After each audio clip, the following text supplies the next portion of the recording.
A graça e a paz do nosso Senhor e Salvador Jesus Cristo. Este é o canal Hildo Pulcini. E se você ainda não é inscrito no canal, se inscreva, aperte o sininho para que você possa receber as outras notificações. Estamos realizando a leitura do livro de Martyn Lloyd-Jones, Depressão Espiritual, parte 2, O Verdadeiro Fundamento. Concluímos, pois, que o homem é justificado pela fé sem as obras da lei. Romanos 3, 28.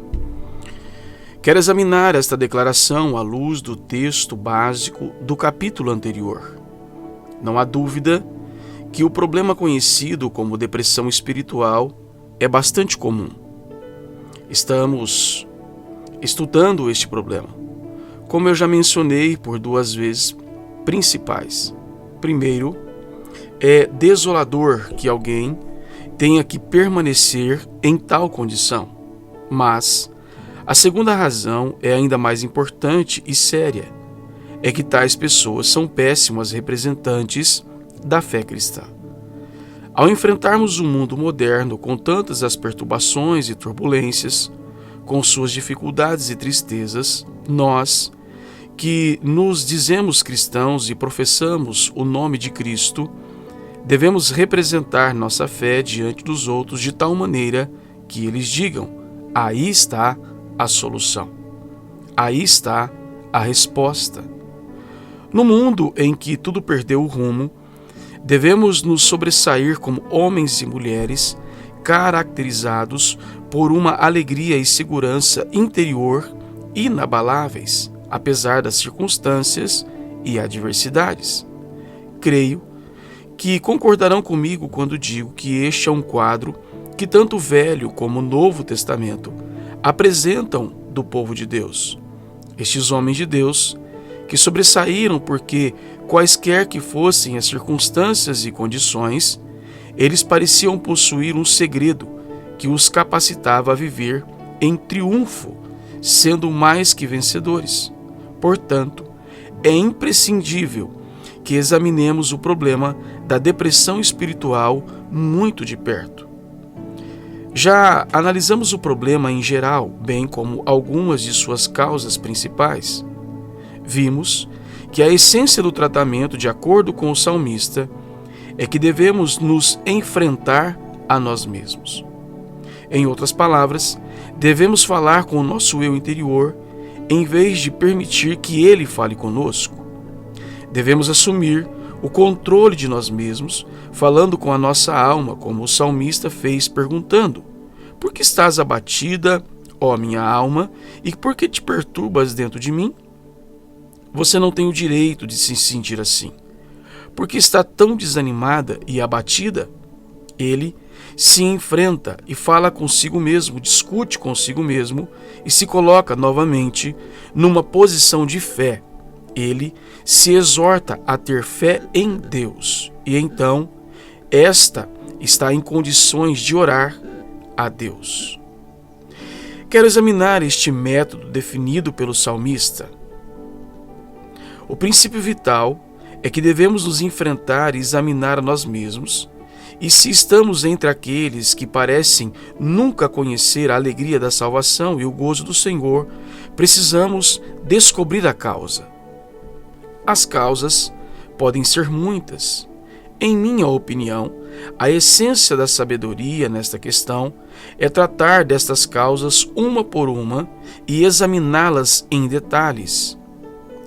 Não devemos tomar nada por certo. Na verdade, creio que poderia ser facilmente constatado que a maior causa de problema nesta área é a tendência fatal de tomar certas coisas como garantidas. Quanto mais eu falo com as pessoas sobre isso, mais vejo que é este o caso. Há tantas pessoas que parecem nunca chegar a uma posição firme sobre a fé cristã, porque não chegam a uma definição clara em sua mente quanto a certos pontos primários, certas coisas fundamentais que deveriam ser tratadas no princípio. Embora correndo o risco de ser mal compreendido, vou apresentar isto assim. O problema específico do qual estamos tratando tem a tendência de ser mais comum entre aqueles que foram criados e educados de maneira religiosa, do que entre os que não foram criados e educados desta maneira. Parece afetar mais aqueles que foram criados em lares de famílias cristãs e que sempre foram levados a lugares de adoração do que aqueles que não foram. Há muitos que parecem atravessar a vida de forma que Shakespeare descreveu como presos em especialidade e miséria. Parece que nunca saem disso. Estão envolvidos na igreja e muito interessados em assuntos cristãos. Todavia, se os compararmos com a descrição que o Novo Testamento faz da nova criatura em Cristo, veremos imediatamente uma grande diferença.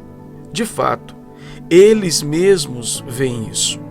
E muitas vezes é a causa principal de sua depressão e infelicidade. Eles veem outros cristãos se regozijando e dizem: bem, não posso dizer que sou assim. Essa pessoa tem algo que eu não tenho. E dariam tudo para obter o que a outra pessoa tem. Eles leem biografias de santos que enriqueceram a vida cristã da igreja. E admitem logo que não são assim.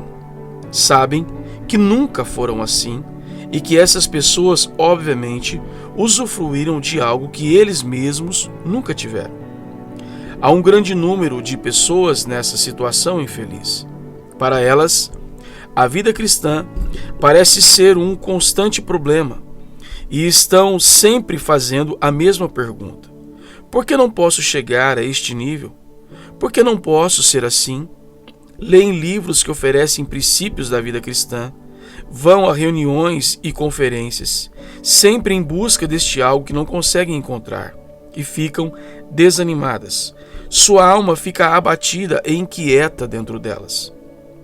Ao tratar com tais pessoas, é de importância vital certificar-se que os princípios básicos e fundamentais da fé cristã estão claros em suas mentes. Vezes sem conta, eu descobri que o verdadeiro problema delas estava nisso.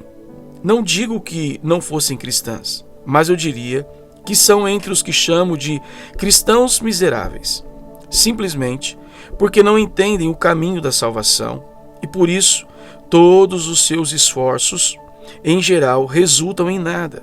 Muitas vezes se concentram no assunto da santificação, mas isso não os ajuda, porque não entenderam a justificação. Supondo que estão no caminho certo, acham que tudo o que precisam fazer é continuar nele. É um ponto interessante para a investigação teológica.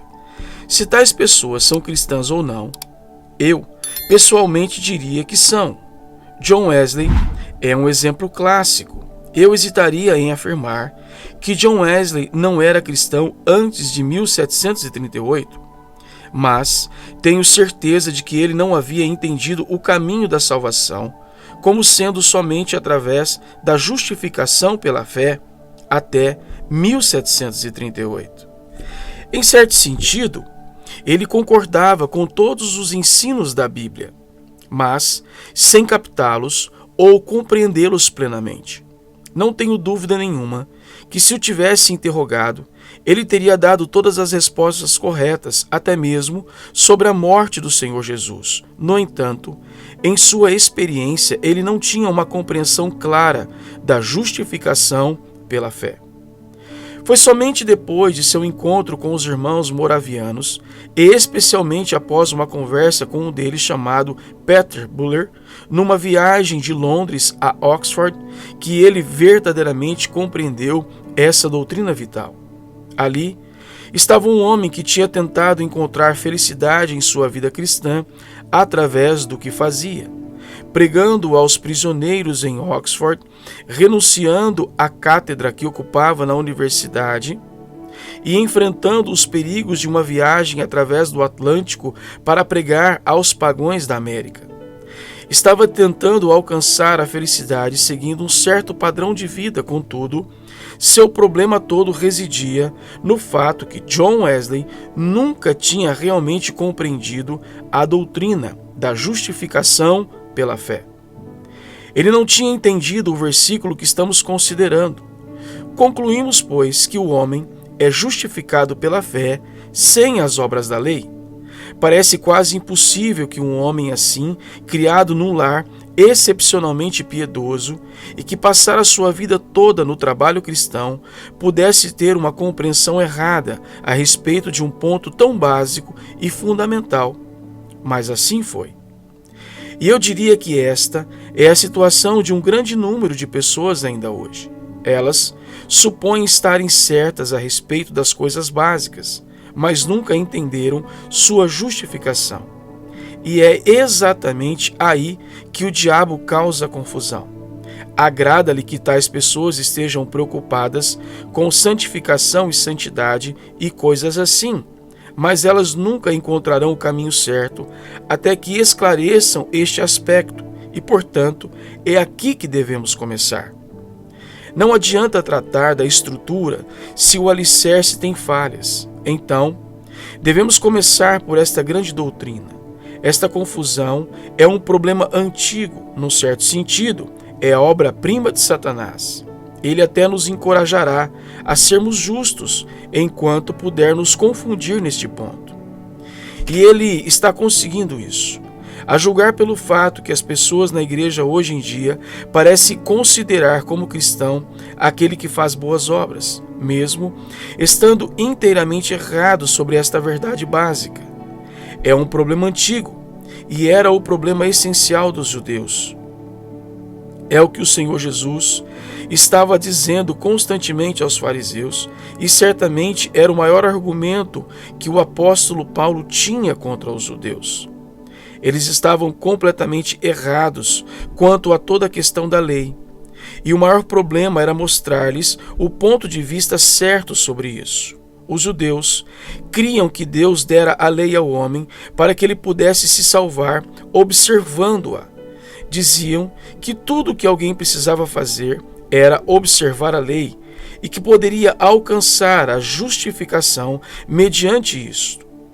E se essa pessoa vivesse de acordo com a lei, Deus a aceitaria.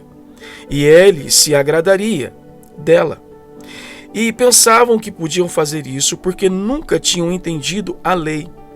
Interpretaram-na à sua própria maneira, tornando-a em algo que estava ao seu alcance, e assim pensaram que tudo estava bem.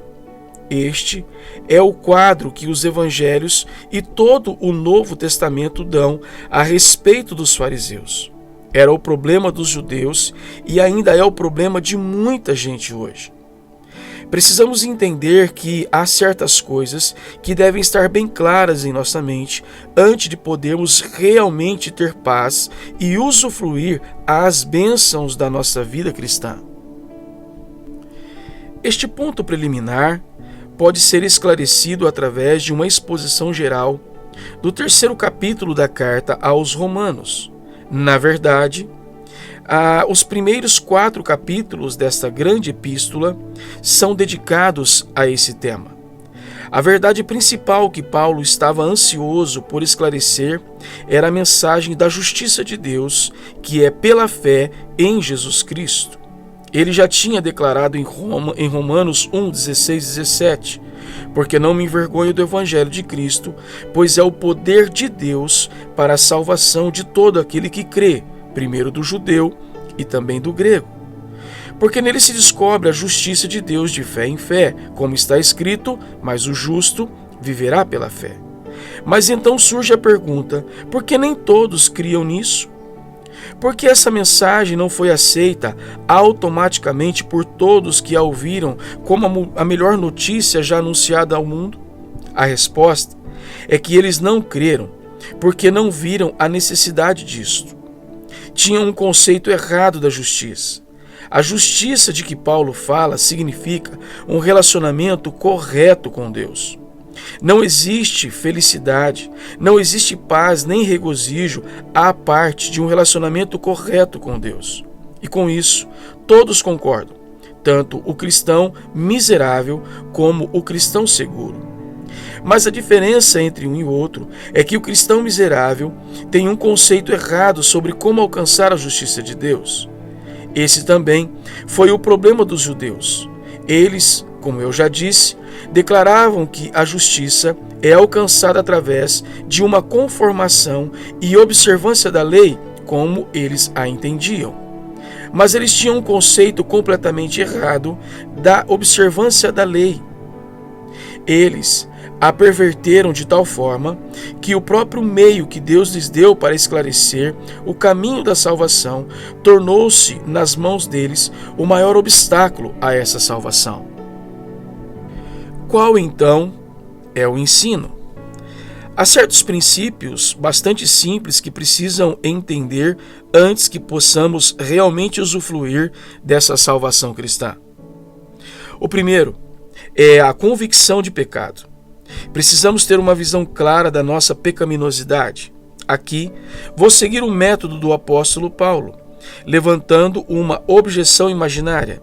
Imagino alguém dizendo imediatamente: você vai pregar sobre pecado? Você vai pregar sobre convicção de pecado? Você diz que seu objetivo é nos levar à felicidade, mas se vai pregar sobre convicção de pecado, isso não vai nos tornar ainda mais infelizes? Você está deliberadamente tentando nos levar à miséria e ao desespero? A minha resposta é sim. Este é o ensino do grande apóstolo nesses capítulos. Pode parecer um paradoxo.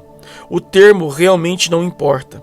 Mas acima e além de qualquer dúvida, esta é a regra e não há exceção. Você precisa passar por miséria e desespero antes que possa conhecer a verdadeira alegria cristã. Na verdade, o grande problema do cristão miserável é que ele nunca foi levado a se sentir verdadeiramente miserável por causa de convicção de pecado.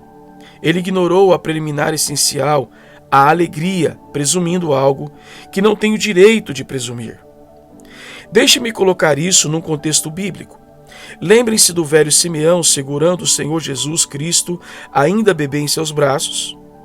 Ele fez uma declaração muito profunda ao dizer: eis que este é posto para a queda e elevação de muitos em Israel. Não existe elevação sem que tenha havido uma queda antecedente. Esta é uma grande absoluta e uma regra inerrante. E, no entanto, é algo que está sendo completamente esquecido por muitos hoje em dia. O mal interpretado por muitos outros. As Escrituras, porém, têm uma ordem e essa ordem deve ser observada, se vamos usufruir os benefícios da salvação. Em última análise, a única coisa que vai levar o homem a Cristo e fazê-lo confiar somente nele é uma verdadeira convicção de pecado. Erramos porque não somos verdadeiramente convictos do nosso pecado. É por isso que digo que este é o problema que afeta particularmente todos aqueles que foram criados num ambiente cristão ou religioso. O seu maior problema, muitas vezes, é uma ideia errada do pecado. Lembro-me de uma pessoa que expressou isso de forma dramática em certa ocasião. Era uma senhora que fora criada num lar muito religioso, assídua frequentadora da igreja, sempre envolvida nas suas atividades. Era membro de uma igreja onde várias pessoas tinham se convertido de repente dos seus caminhos mundanos e vida pecaminosa, bebida e coisas assim. Lembro quando ela me disse: sabe, que eu quase chego a desejar que não tivesse sido criado da maneira que fui criada e que tivesse vivido o tipo de vida que essas pessoas viveram para também ter essa experiência maravilhosa. O que ela queria dizer com isso? O que realmente estava dizendo era que nunca tinha se visto como uma pessoa pecadora. Por que não? Há muitas razões. Esse tipo de pessoa, quando pensa em pecado, pensa em termos de ações de atos. Não só isso, mas em termos de certos atos em particular apenas. Então, sua tendência é pensar que uma vez que não é culpada desses pecados específicos, então não é realmente pecadora. De fato, às vezes, o expressa bem claramente dizendo: eu nunca pensei em mim mesmo como um pecador. Mas, naturalmente, isto não é de espantar, uma vez que minha vida foi muito protegida desde o começo. Nunca fui tentado a fazer essas coisas, então não é de espantar que nunca tenha sentido como sou um pecador. E aí vemos a essência desse engano.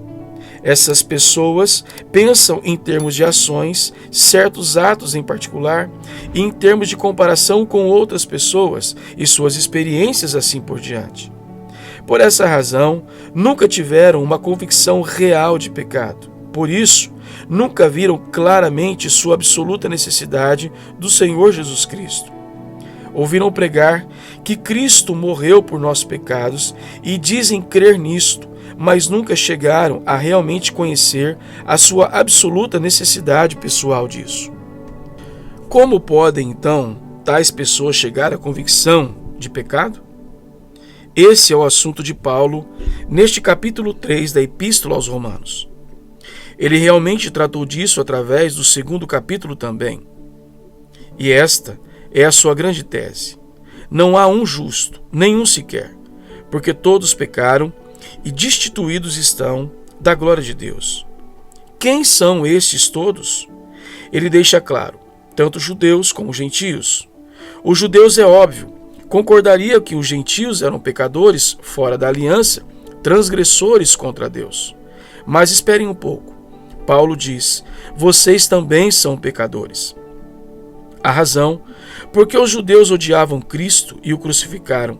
A explicação da ofensa da cruz. A razão por que Paulo foi tratado daquela forma por seus contemporâneos, que odiavam a fé cristã, era que a fé cristã declarava o judeu tão pecador como o gentio. Ela asseverava que o judeu, o qual pensava que sempre tinham vivido uma vida justa e religiosa, era tão pecador como o pecador mais ímpio entre os gentios. Todos pecaram. Judeus e gentios estão igualmente sob condenação diante de Deus. O mesmo é verdade hoje. E se vamos levar a sério a convicção de pecado, a primeira coisa que devemos fazer é parar de pensar em pecados específicos. Quão difícil é isso para todos nós, pois todos temos esses preconceitos. Restringimos o pecado apenas a certas coisas, e se não somos culpados dessas coisas, pensamos que não somos pecadores. Todavia, essa não é a forma de chegar à convicção de pecado. Não foi assim que John Wesley chegou a entender que era pecador. Lembram-se que o que levou à convicção do pecado? Começou quando ele viu a forma como certos irmãos morávios agiram durante uma tempestade em pleno Oceano Atlântico. John Wesley estava apavorado com a tempestade e com medo de morrer. Os moravianos não. Pareciam tão felizes e tranquilos em meio à tempestade, como se o sol estivesse brilhando. John Wesley percebeu que tinham medo de morrer. De algum modo, ele não conhecia a Deus de forma como aquelas pessoas. Então, em outras palavras, ele começou a se sentir sua necessidade. Isso é sempre o começo da convicção de pecado. O ponto essencial aqui é que você não chega à convicção de que é pecador comparando-se com outras pessoas, e sim chegando face a face com a lei de Deus. Bem, o que é a lei de Deus? Não matarás, não furtarás? Nunca fiz essas coisas, então não sou um pecador.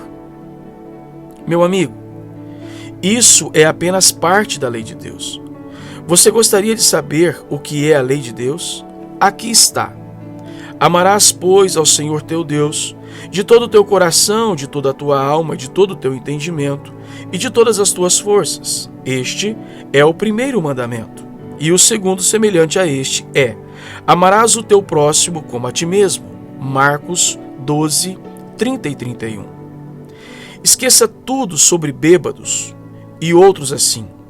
Esqueça as pessoas sobre quem você lê na imprensa atualmente. Aqui está o teste para você e para mim. Você está amando a Deus de todo o seu coração? Se não está, você é um pecador. Esse é o teste. Todos pecaram e destituídos estão da glória de Deus. Deus nos criou e nos criou para si mesmo. Ele criou o homem para a sua própria glória e com a intenção que o homem vivesse inteiramente para ele. O homem devia ser representante de Deus e andar em comunhão com ele. Devia ser o Senhor do universo e deveria glorificar a Deus, como está no Catecismo Menor. O fim principal do homem é glorificar a Deus e gozá-lo para sempre. E se você não está fazendo isso, você é um pecador da pior espécie, que reconheça e sinta isso ou não. Ou deixe-me colocar de outra forma. Considero este um modo válido de apresentar o assunto. Deus sabe que estou pregando a minha própria experiência a vocês, pois tive uma formação muito religiosa. Também estou falando da minha experiência a vocês como alguém que frequentemente ajuda pessoas que foram criadas da mesma maneira. O homem foi criado para conhecer a Deus. Então a pergunta é: vocês conhecem a Deus? Não estou perguntando se vocês creem em Deus ou se creem em certas coisas sobre Ele. Ser um cristão significa ter a vida eterna. E como o Senhor Jesus disse em João 17,3, e a vida eterna é esta, que te conheçam a ti só, por único Deus verdadeiro, e a Jesus Cristo a quem enviaste. Então, o teste que devemos aplicar a nós mesmos não é perguntar se fizemos isto ou aquilo. Meu teste é um teste positivo. Eu conheço a Deus? Jesus Cristo é real para mim? Não estou perguntando se vocês sabem coisas a respeito de Deus, mas se conhecem a Deus, se alegram em Deus. Se Deus é o centro de suas vidas, a alma do seu viver e a fonte da sua maior alegria? Ele deve ser. Ele criou o homem para isso, para que habitasse em comunhão com Deus e se regozijasse nele e andasse com Deus. Nós fomos criados para isso. E se não estamos vivendo isso, isso é pecado. Isso é a essência do pecado. Não temos o direito de não ser assim. Isso é pecado, em sua forma pior e mais profunda. A essência do pecado, em outras palavras, é que não vivemos inteiramente para a glória de Deus. Naturalmente, ao cometer certos pecados, agravamos a nossa culpa diante de Deus. Mas vocês podem ser inocentes de qualquer dos pecados mais vis e ainda assim serem culpados deste terrível pecado, de estarem satisfeitos com suas próprias vidas, de terem orgulho das suas realizações e de olharem para os outros com superioridade, sentindo que são melhores do que eles. Não há coisa pior do que isso, porque vocês estão dizendo a si mesmos que, de certa forma, estão mais perto de Deus do que os outros, quando, na verdade, não estão. Se esta é a sua atitude, vocês são como o fariseu no templo, que agradeceu a Deus por não ser como aquele outro homem, este publicano. O fariseu nunca tinha visto sua necessidade de perdão, e não há pecado mais terrível do que esse. Não sei de nada pior do que um homem que diz: saiba que nunca realmente senti que sou um pecador. Este é o cúmulo do pecado, pois significa que essa pessoa nunca compreendeu a verdade sobre Deus e sobre si mesma. Leiam o argumento do apóstolo Paulo e perceberão que sua lógica não é apenas inevitável, mas também irrespondível. Não há um justo, nenhum sequer. Sabemos que tudo o que a lei diz aos que estão debaixo da lei o diz, para que toda boca esteja fechada e todo mundo seja condenável diante de Deus. Se nunca reconheceram a própria culpa ou pecaminosidade diante de Deus, nunca vão ter alegria em Cristo. É impossível. Jesus não veio salvar justos, e sim pecadores. Ou sãos não precisam do médico, e sim os doentes. Aí está o primeiro princípio, convicção de pecado. Meu amigo, se você não tem convicção de pecado, e se não reconhece que é indigno diante de Deus, que está condenado e que é um fracasso completo aos olhos de Deus, não preste atenção a mais nada até que tenha isto, até que chegue a essa compreensão, porque você nunca terá alegria e nunca vai se livrar da sua depressão até que entenda isso. Convicção de pecado é um ponto preliminar essencial a uma verdadeira experiência da salvação. Isso me traz ao segundo princípio.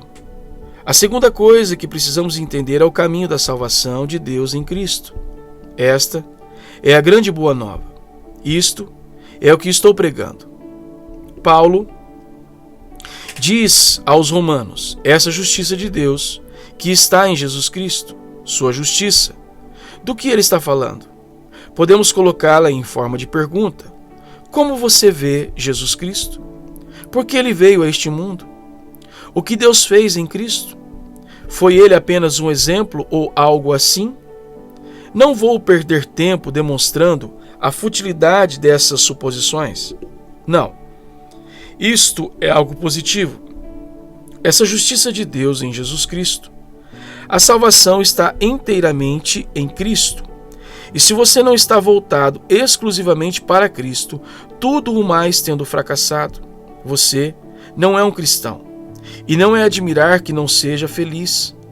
A justiça de Deus em Jesus Cristo significa que Deus o enviou ao mundo para que ele honrasse a lei e para que os homens pudessem ser perdoados. Aqui está um que prestou obediência perfeita a Deus. Aqui está um Deus na carne, que tomou sobre si mesmo a natureza humana e como homem rendeu a Deus perfeita adoração, perfeita lealdade e perfeita obediência. Ele observou a lei de Deus de maneira total e absoluta, sem uma falha. Mas não fez só isso. Paulo acrescenta algo mais nesta declaração clássica da doutrina da expiação, ao qual Deus propôs para propiciação pela fé no seu sangue, para demonstrar a sua justiça pela remissão dos pecados dantes cometido sobre a paciência de Deus, para a demonstração da sua justiça neste tempo presente, para que ele seja justo e justificador daquele que tem fé em Jesus Cristo. Isto significa que antes que o homem possa ser reconciliado com Deus, antes que possa conhecer a Deus, esse pecado precisa ser removido.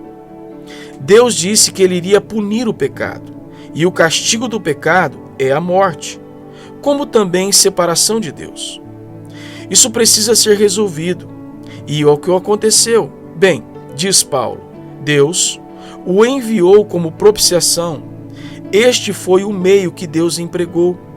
Significa que Deus fez Cristo responsável por nossos pecados. Eles foram colocados sobre Cristo, e Deus tratou deles e os puniu ali.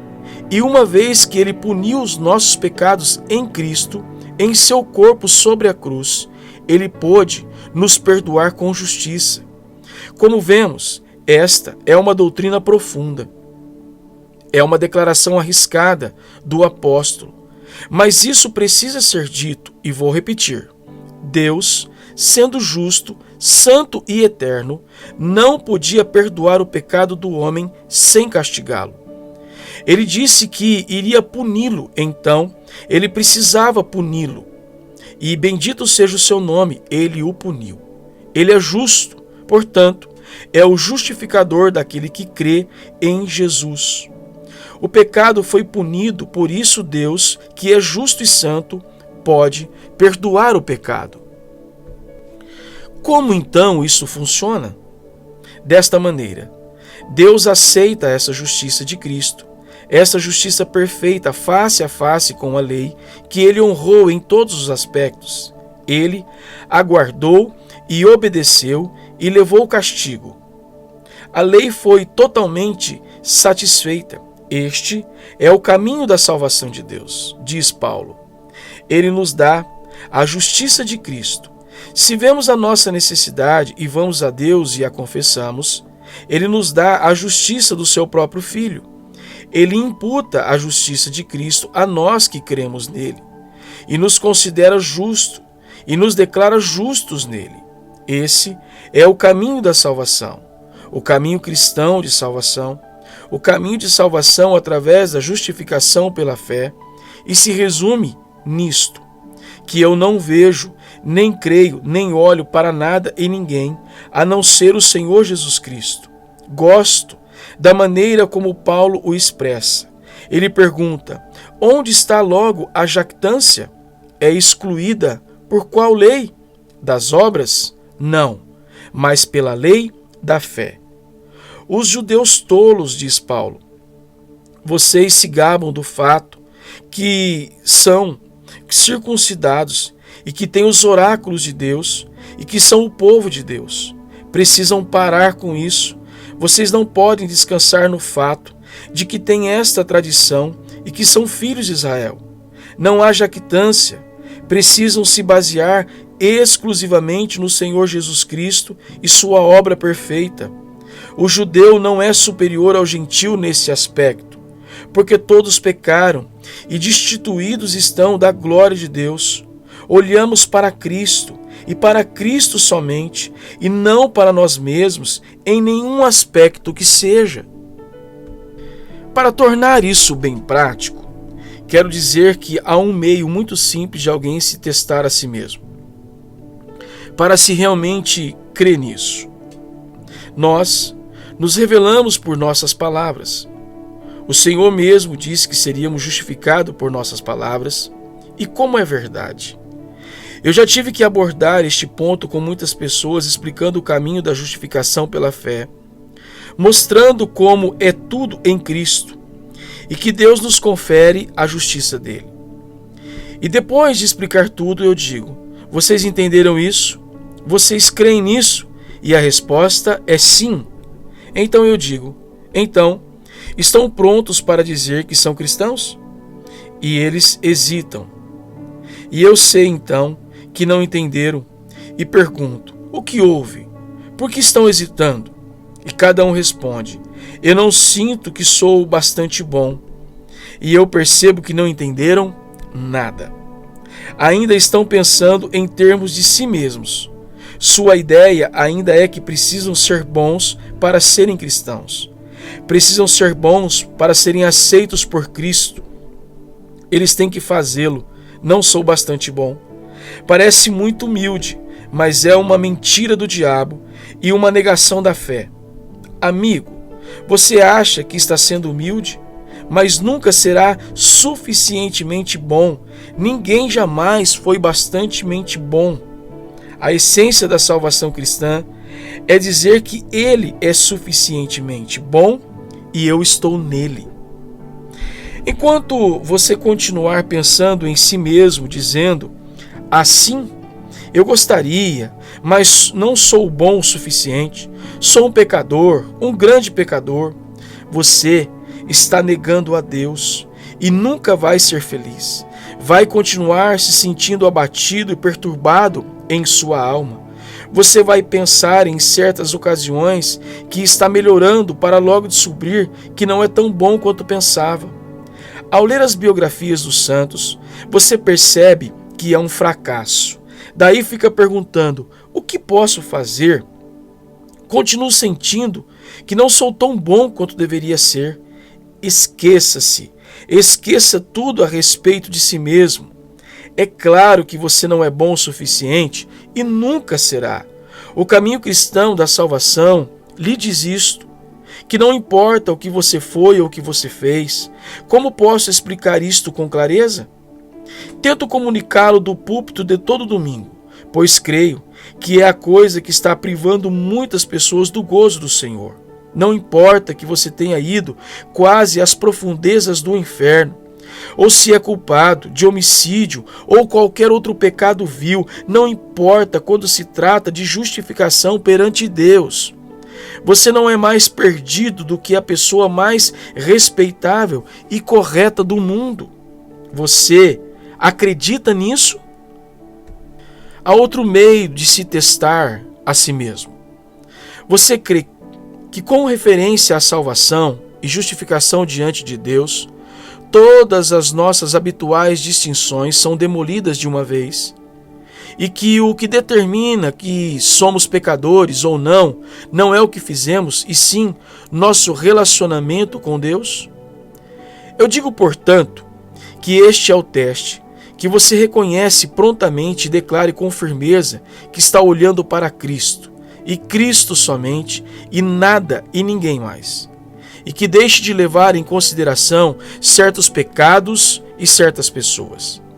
Não olhe para nada nem para ninguém, a não ser Jesus Cristo, e diga: em nada ponho a minha fé, senão no sangue de Jesus, no sacrifício remidor, no sangue do meu Redentor.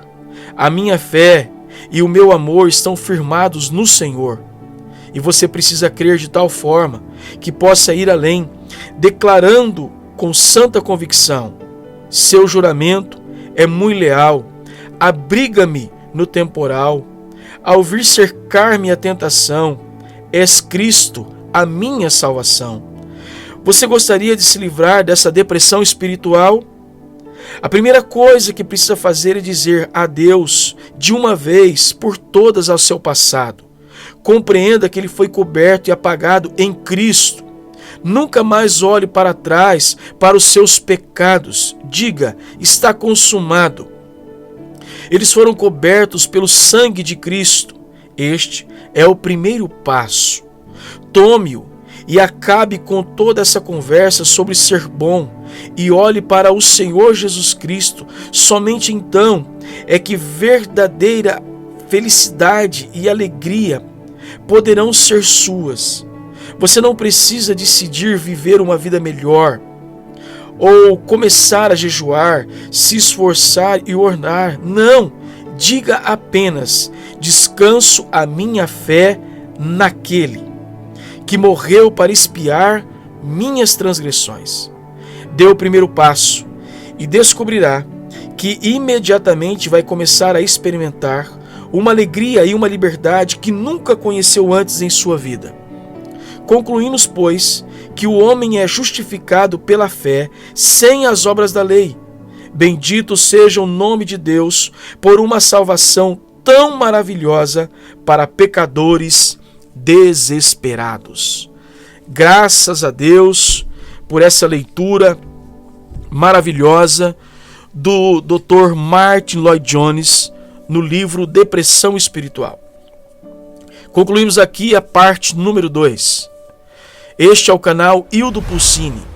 Se você ainda não é inscrito, se inscreva, aperte o sininho para que você possa receber as outras notificações. Que Deus te abençoe e que esta palavra possa ter penetrado no seu coração e que possamos entender de uma vez por todas que a justificação é pela fé e pela fé em Jesus Cristo. Deus te abençoe e fique na paz.